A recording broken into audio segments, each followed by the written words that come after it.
Assalamualaikum warahmatullahi wabarakatuh. Selamat pagi anak-anak sekalian. Bagaimana kabar kalian hari ini? Semoga hari ini kita selalu diberi oleh Allah kesehatan sehingga kita dapat terhindar dari wabah penyakit yang mengakibatkan kita tidak bisa bertemu pada pagi hari ini, yaitu penyakit corona. Namun tidak menutup kemungkinan untuk kita melakukan pembelajaran online, di mana hari ini kita akan belajar tentang sejarah kebudayaan Islam. Baik, untuk khusus dari kelas 11 IPS 3 hari ini pembahasannya yaitu tentang, coba anak-anak dibuka bab 2 tentang Khalifah Abu Ja'far Al-Mansur, kemudian Harun Ar-Rasyid, dan Abdullah Al-Ma'mun. Asing bagi sampeyan mungkin ya dalam bab ini, karena saya kira materi SKI khususnya di kelas 11 IPS 3 ini terlambat, dalam artian banyak kegiatan itu dilakukan pada hari Sabtu. So inilah yang mengakibatkan materi saman terlambat. Padahal kelas lain-lain itu sudah sampai selesai, hampir mau bab 3, perkembangan ilmu pengetahuan agama, perkembangan ilmu pengetahuan umum pada masa dinasti Abbasiyah itu di bab 3. Namun anehnya di kelas sampean ini terlambat. Oleh sebab itu saya akan mencoba untuk membuat sebuah video pendek tentang materi ini, materi tentang beberapa khalifah yang terkenal pada dinasti Abbasiyah. Namun nanti akan saya kasih tugas di akhir pembahasan ini. Tugasnya yaitu nanti Saman harus komen pada channel YouTube saya sebagai bentuk bahwa Saman telah memperhatikan video ini. Tidak ada tugas lain selain itu. Saman hanya like, komen, dan subscribe. Oke, terima kasih. Baik anak-anak, kita mulai dari khalifah yang pertama, yaitu Khalifah Abu Ja'far Al-Mansur. Khalifah ini terkenal sangat cerdas dan dianggap sebagai salah satu khalifah yang pendiri Abbasiyah sebenarnya. Karena apa? Beliau dianggap sebagai salah satu khalifah yang meletakkan dasar-dasar dan dibangunnya sistem kekhalifahan dinasti Abbasiyah. Khalifah Al-Mansur terkenal sangat cerdas. Ia senang dengan ilmu pengetahuan, sehingga nanti dalam kebijakan-kebijakannya itu lebih cenderung ke penerjemahan buku dan lain sebagainya. Selain itu, Khalifah Al-Mansur menjadikan Baghdad sebagai salah satu kota pemerintahan, pusat pemerintahan ya namanya ya. Kota Baghdad itu merupakan kota yang terletak antara Sungai Tigris dan Sungai Eufrat, sehingga dikenal sangat subur karena ada sungai, jelas subur, sehingga disitulah Khalifah Al-Mansur mendirikan sebuah istana emas, atau mungkin istilahnya adalah Qasru Ad-Dhahab, istana emas yang sangat megah. Kemudian ia juga membangun sebuah istana abadi atau Qasru Al-Khuldi di kota Rusafah. Dan Khalifah Al-Mansur sebenarnya itu gini kok, dia atau khalifah beliaunya itu hanya fokus pada bidang ilmu pengetahuan. Jadi nanti ketika pembahasan selanjutnya yang akan membahas tentang usaha-usaha beliau, itu rata-rata pembahasannya di pengetahuan. Kita masuk di usaha dan jasa-jasa Khalifah Al-Mansur. Yang pertama adalah perkembangan ilmu pengetahuan. Jelas Khalifah Al-Mansur terkenal sangat cerdas, suka ilmu pengetahuan, otomatis kebijakannya ya tentang perkembangan ilmu pengetahuan. Oke, beberapa kebijakannya antara lain beliau menganjurkan kepada para ilmuwan untuk melakukan kajian atau semacam riset. Yang kedua, menggali hasil kebudayaan. Yang ketiga yaitu mengadakan kegiatan penerjemahan. Ya, penerjemahan ini adalah ciri dari Khalifah Al-Mansur. Kemudian yang kedua adalah penertiban administrasi. Maksudnya apa? Khalifah Al-Mansur ini mulai mengadakan kerjasama di berbagai bidang pemerintahan, misalnya kerjasama antara kepala kodi dengan kepala polisi rahasia, kemudian antara kepala pajak dengan kepala pos, atau juga mungkin antara pemimpin militer dengan pemegang bagian sosial kemasyarakatan. Seperti itu anak-anak ya. Jadi ingat, fokusnya adalah di ilmu pengetahuan. Yang ketiga yaitu adapun usaha Khalifah Mansur adalah pembinaan keamanan dan stabilitas dalam negeri. Ingat, pada masa Khalifah Al-Mansur sebenarnya terjadi bergejolak. Gejolak yaitu antara banyak terjadi serangan yang dilakukan oleh salah satunya adalah Abdullah bin Ali yang merupakan salah satu pendiri dinasti Abbasiyah yang merasa kecewa. Abdullah bin Ali itu kecewa karena ketika Abu Abbas As-Soffa selaku khalifah pertama dinasti Abbasiyah itu kan bahasanya kayak harapan, tapi harapannya palsu. Wes gini, nanti kalau saya meninggal kamu yang menggantikan. Nah, itu Abu Abbas As-Soffa ngomong ke Abdullah Ali. Namun kenyataannya yang jadi khalifah malah Khalifah Al-Mansur. Sehingga nanti Abdullah bin Ali akan melakukan pemberontakan. Itu yang pertama. Kemudian ada kelompok Abu Muslim Al-Khurasani. Maksudnya apa? Khalifah Al-Mansur menganggap bahwa kelompok Abu Muslim Al-Khurasani ini sangat berbahaya karena banyak pengikutnya.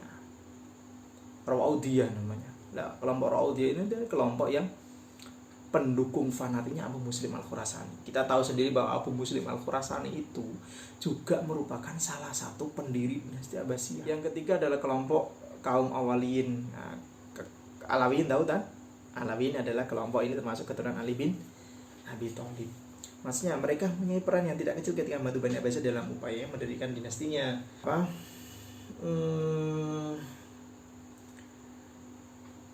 Kecewa, tetap kecewa. Mereka merasa tidak puas dengan segala kebijakan yang dilakukan oleh Khalifah Al-Mansur atau khususnya ada dinasti Abbasiyah. Oleh sebab itu mereka mengadakan pemberontakan. Ada pembinaan politik luar negeri di mana pembinaan ini dilakukan oleh Khalifah Al-Mansur. Misalnya mengadakan kerjasama dengan Raja Pepin bangsa Frank untuk menghentikan kekuasaan dinasti Umayyah. Karena apa? Dinasti Umayyah itu masih ada. Nanti akan berdiri di Spanyol ya, dinasti Umayyah II dipimpin oleh Abdurrahman Ad-Dakhil. Itu yang masih ingin merebut kekuasaan. Khalifah Bajamil juga mengadakan kerjasama dengan Bizantium untuk menaklukkan Afrika Utara. Itu adalah yang pertama tadi ada pengembangan ilmu pengetahuan, kemudian administrasi negara, pembinaan keamanan dan stabilitas dalam negeri, pembinaan luar negeri, dan yang terakhir adalah yang terakhir itu tadi pembinaan luar negeri. Nah, ada pun jasa-jasanya bisa dilihat nanti, mungkin banyak muncul buku karya Georges Bahtisu, kemudian buku karyanya Syaudatan Aubad, Hajjaj bin Matan, dan Yahya bin Barta. Itu adalah buku-buku yang terkenal pada masa Harun al-Rasyid. Salah satu khalifah itu aja. Nanti kita lanjut di Khalifah Harun al-Rasyid.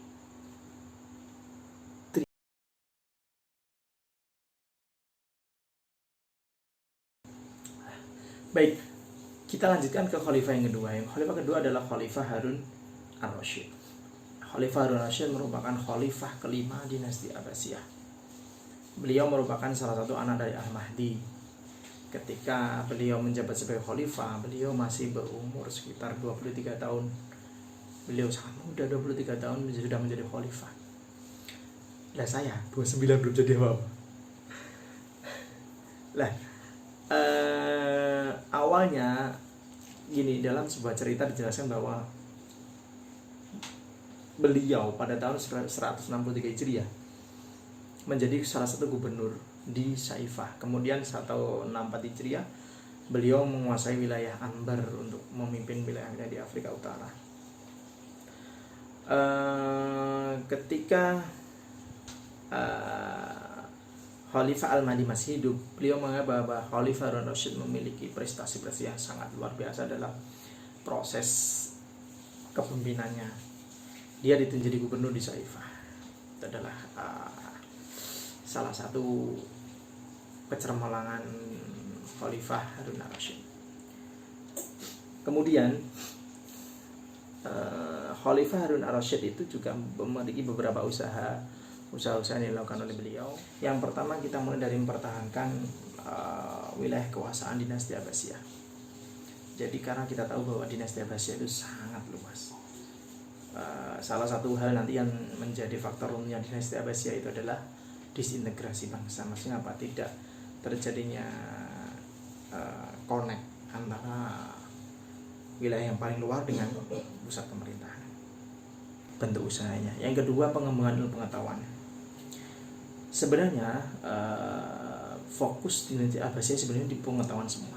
Karena apa? Nanti dinasti Abbasiyah akan muncul beberapa tokoh ilmuwan dalam artian ilmu pengetahuan umum maupun ilmu pengetahuan agama. Sama tahu hadis Bukhari, Muslim nanti munculnya pada dinasti Abbasiyah. Kemudian Al-Kindi, Al-Farabi, Ibnu Rus, Ibnu Sina, Al-Ghazali, itu adalah tokoh-tokoh nanti yang akan muncul pada masa dinasti Abbasiyah ini. Baik anak-anakku sekalian, sambil baca buku ya, karena saya juga lupa. Otomatis saya juga baca buku ini, bukunya di sini. Pertahanan wilayah, kedua kemudian pengembangan ilmu pengetahuan, yang ketiga adalah pembangunan gedung dan fasilitas sosial. Yang terkenal tetap apa? Pembangunan Baitul Mal, kemudian Baitul Hikmah, dan juga ada yang terkenal fasilitas sosial itu terusan Zubaidah. Terus Zubaidah ini adalah terusan semacam saluran irigasi yang dibangun oleh istri dari Harun Ar-Rasyid yang bernama Zubaidah untuk mengenang jasadnya. Maka terusan ini disebut dengan terusan Zubaidah. Maaf.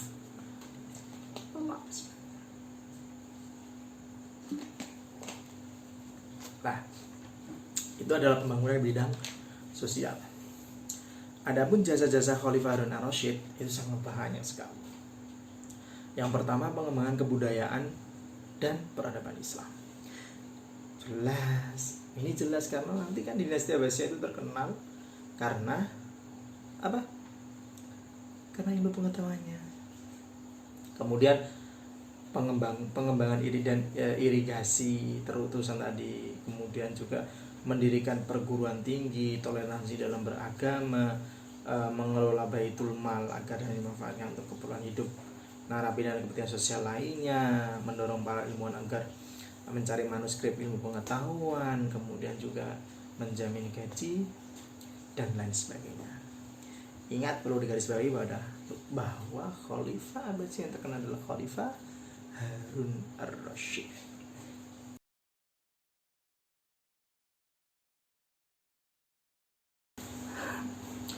Kita lanjutkan yang ketiga. Yang ketiga merupakan Khalifah Al-Ma'mun yang merupakan anak dari Harun Ar-Rasyid. Ada Khalifah Al-Amin dan Al-Ma'mun. Beliau bersaudara, namun Al-Amin merupakan Khalifah ke-6 dan Al-Ma'mun merupakan Khalifah ke-7. Khalifah Al-Ma'mun adalah merupakan Khalifah yang hanya di dinasti Abbasiyah itu beliau disebut sebagai Al-Ma'mun the Great. Al-Ma'mun the Great itu para ahli barat mengatakan beliau seperti itu. Al-Ma'mun sendiri merupakan khalifah ke-7 ketika beliau menjabat sebagai khalifah. Umurnya 28 tahun. Jadi lebih tua saya setahun ya. Beliaunya memerintah antara tahun 198 hingga 218 Hijriah, atau tepatnya selama 20 tahun 5 bulan 24 hari. Khalifah Al-Ma'mun merupakan khalifah terbesar terakhir dan dalam peristiwa di Mesir, karena setelah ia meninggal para penerusnya kurang mampu atau kurang cakap dalam pemerintahan, sehingga nanti dinasti Abbasiyah akan mengalami kehancuran. Jadi Khalifah Al-Mansur merupakan khalifah terakhir dalam artian yang mampu mengelola pemerintahan. Nah, adapun usaha-usaha Khalifah Al-Ma'mun, yang pertama adalah mengatasi gerakan pemberontakan, di mana mungkin banyak terjadi pemberontakan pada masa beliau karena kekosongan tahta ya. Karena ketika beliau kan tidak langsung menjabat, ketika beliau mendapatkan amanah untuk menjabat, malah beliau itu mendalami filsafat di kota Mef. Dia menunjuk seorang yang bernama Fazl bin Sahal kalau nggak salah. Fazl bin Sahal ini nanti dijadikan sebagai pemimpin sementara. Lah, kekosongan tahta itu membuat Fazl sangat kerepotan karena banyak terjadi pemberontakan entah di Syria, di Irak terjadi pemberontakan. Keadaan negara yang pada titik bahaya ini akhirnya dapat diatasi oleh beberapa orang. Khalifah Al-Ma'mun kemudian kembali ke pengasinnya untuk mengatasi masalah ini. Dengan gemilang Khalifah Al-Ma'mun dapat menyelesaikan permasalahan ini dan pemberontakan dapat diredam sehingga keadaan kembali aman. Kemudian yang kedua, penertiban administrasi negara,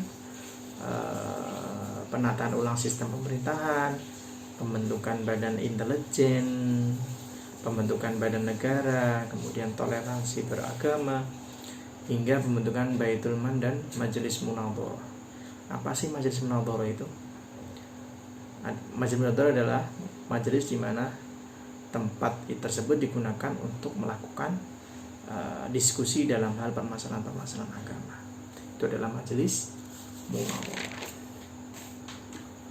Kemudian yang karena Baitul Hikmah itu Harun Ar-Rasyid, dari Khalifah Al-Mansur Harun Ar-Rasyid, dilanjutkan Khalifah Al-Ma'mun Baitul Hikmah. Kemudian pada masa Khalifah Al-Ma'mun juga dibangunlah sebuah observatorium di Tadmor yang merupakan pusat penelitian antariksa. Kemudian di masa Khalifah Al-Ma'mun juga banyak melakukan penerjemahan seperti salah seorang tokoh penerjemah Costa bin Luc yang merupakan ditunjuk oleh Khalifah Al-Ma'mun untuk menerjemahkan karya-karya dalam bahasa Yunani. Kemudian muncul sejarawan Al-Waqidi, kemudian munculnya beberapa tokoh dalam bidang ilmu matematika seperti Al-Khwarizm yang menemukan angka 0, kemudian juga ada Al-Kindi yang merupakan salah seorang filsuf pertama Islam. Adapun jasa beliau atau penilaian beliau yang pertama adalah pembangunan Baitul Hikmah yang nantinya akan memunculkan banyak cendekiawan.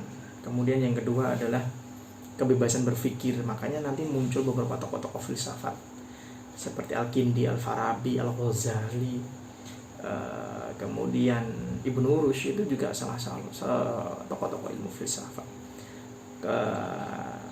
Kemudian apalagi jasa beliau itu kemajuan filsafat Islam, perkembangan ilmu kedokteran. Ada Ibnu Sina dengan karyanya nanti yang terkenal saya lupa ya. Kemudian Averroes atau Ibnu Rus, Avicenna, Ibnu Sina itu juga ahli kedokteran. Dan ada juga ahli kimia, nanti juga akan salah satu ahli kimia. Selain itu juga muncul perkembangan ilmu kalam. Kemudian cikal bakal toleransi menyebabkan kerukunan dan alam agama dan antar umat beragama.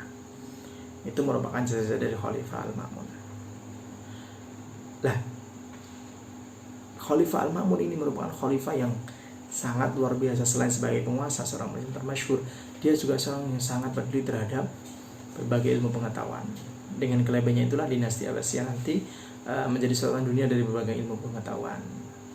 Kemudian terhadap ilmu pengetahuan dibuktikan dengan meninggalkan tahta khalifah dan hanya untuk melakukan kegiatan yang namanya menyendiri, kemudian belajar, menghabiskan waktunya di kota Mef untuk memperdalam berbagai ilmu, khususnya bidang filsafat. Di awal cerita kan udah bilang bahwa nanti Khalifah Al-Ma'mun itu tidak menjabat dulu, dia menunjuk Fazl bin Sahal untuk menjadi pemimpin sementara. Beliau malah mendalam filsafat di kota Merv. Adalah salah satu bentuk kecintaan beliau terhadap ilmu pengetahuan. Bukti lain adalah yang bahwa sebuah lembaga penelitian yang disebut mungkin Baitul Hikmah tadi dan beri jaminan bagi para ulama, cendekiawan, ilmuwan, itu dia akan dikasih jaminan kehidupan yang layak oleh Khalifah Al-Ma'mun. Nah, dari beberapa orang yang tersebut kita dapat mengambil kesimpulan bahwa pelajaran dan hikmah atau ibrah yang kita ambil dari sosok Khalifah Al-Ma'mun adalah yang pertama adalah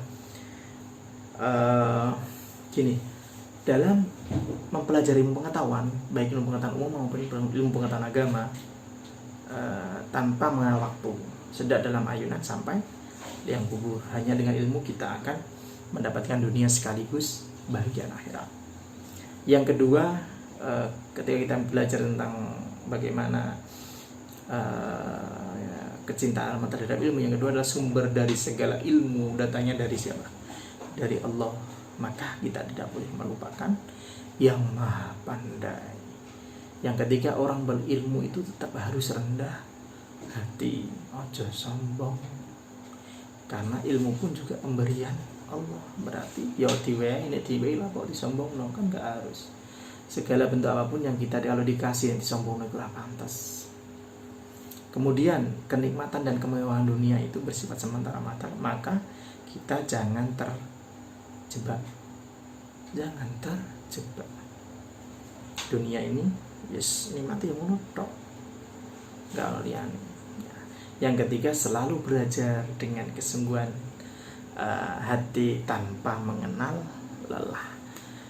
Baik anak-anak, saya kira cukup untuk materi hari ini, mungkin sekitar 20 menit cukup. Dan saya berharap tugas sampean nanti hanya cuma like, komen, dan subscribe channel YouTube saya. Cukup itu saja saya kira. Kurang lebihnya saya maaf. Sampai ketemu di hari Sabtu depan dengan materi kuisis. Assalamualaikum warahmatullahi wabarakatuh.